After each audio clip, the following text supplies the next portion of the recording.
Next time যদি পড়া না শিখা আসো, এই মাপের বেতের বাড়ি পড়, সহ্য করতে পারবা?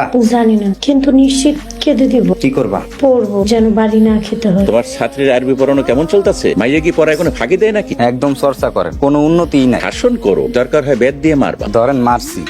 তুমি আমার একমাত্র পবিত্র করে মেরে মারছো। নাজমুল, তোমারে আমি একটা বুদ্ধিমান ছেলে হিসেবে জান, এত বড় মেয়ের গায়ে কেউ বেদ দিয়ে মারে? তুমি কি জানো আমার মেয়ের জীবনে আমি কোনোদিন একটা কঠিন করে কথা পর্যন্ত কই নাই। জি কাকা, কিন্তু আমি মারি নাই, শুধু বেত দিয়া ভয় দেখাইছি। না, আমি বিশ্বাস করি না। তোমার কাছে আমার মাইয়ারা পড়াম না। পিঙ্কির আব্বা ওরা চলে যেতে বলেন। তোরে আমি বহিষ্কার করলাম, তোমার বাড়ি থেকে বেরোয় যা। কই যেতেছেন আপনি? ওরে তারাই দিছি, বহিষ্কার করে দিছি। কেন? কেন তার আপনার আমার ওর কত বড় সাহস, ও তোরে বেদ দিয়ে মারে? কই মাস? আমারে তো ভয় দেখাইছে। মারা আর ভয় দেখানো কি এক? ওস্তাদ, আপনি আপনার ঘরে যান তো। কিন্তু এখন থেকে যদি পড়া না করে আসো, মেজাজ খারাপ হইলে তো মারতেও পারি। পড়া না পারলে মারবেন, তাই তো? এরপর থেকে আপনি আর এই সুযোগই পাইবেন না। আপনি যা পড়া দিবেন আমি ঠিকঠাক মতো পড়ে আসবো। আপনি আমার মারার সুযোগই পাইবেন না। গুড, আমি তোমার কথায় খুব খুশি হইলাম। ওই তুই ঘরে যা, তুই যেই গতিতে ব্যাগ নিয়ে আইছো সেই গতিতে ফিরে যা। যা ঘরে যা কইতেছি। পিঙ্কি যদি কোনোদিন পড়া না পারে তাহলে ওই তো পিঙ্কিরে মারবো। পিঙ্কির মা, পিঙ্কি অনেক মেধাবী মাইয়া, নাজমুলরে সুযোগই পাইব না মার। এত রাতে কই যাস? এত রাতে মাত্র 10টা বাজে। গ্রামগঞ্জের রাত 10টা মানে অনেক। তুই এত রাতে কই যেতেছ? পড়তে পড়তে একটা জায়গায় আটকে গেছে। নাজমুল হুজুর আসছে,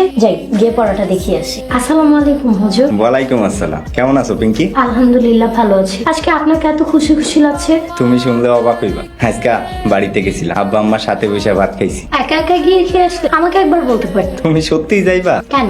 আগে মনে হয় কখনো যাইনি আপনাদের বাড়িতে। আচ্ছা ঠিক আছে, এরপরে তোমার নিয়ে যাবো না সাথে গিয়ে। পিঙ্কি, তোমারে আসলে সরি করার জন্য ফোন দিছিলাম। সরি পিঙ্কি। কেন? আসলে তুমি আমার আম্মারে ফোন দিছিলা, তোমাদের মধ্যে কি কথা হয়েছিল জানি না, তো আমার আম্মা খুব মাইন্ড করছে, তাই তোমার সাথে অনেক খারাপ ব্যবহার করে ফেলছে। এই যে আপনি সুন্দর করে কথা বললেন, আমার মনে আর কোনো কষ্ট নেই। পিঙ্কি, আমার খুব ঘুমে ধরছে, এখন আমি রাখি। ঠিক আছে, শ্রদ্ধা এবং ভালোবাসা নেবেন। আসসালামু আলাইকুম। ওয়ালাইকুম আসসালাম। শিক্ষকের কাজ হচ্ছে ছাত্রের ভুল ধরাই দেওয়া, আর ছাত্রের কাজ হইতেছে চর্চা করা। আর আপনার মতো শিক্ষক থাকলে শিক্ষা আরো সহজ হয়ে যায়।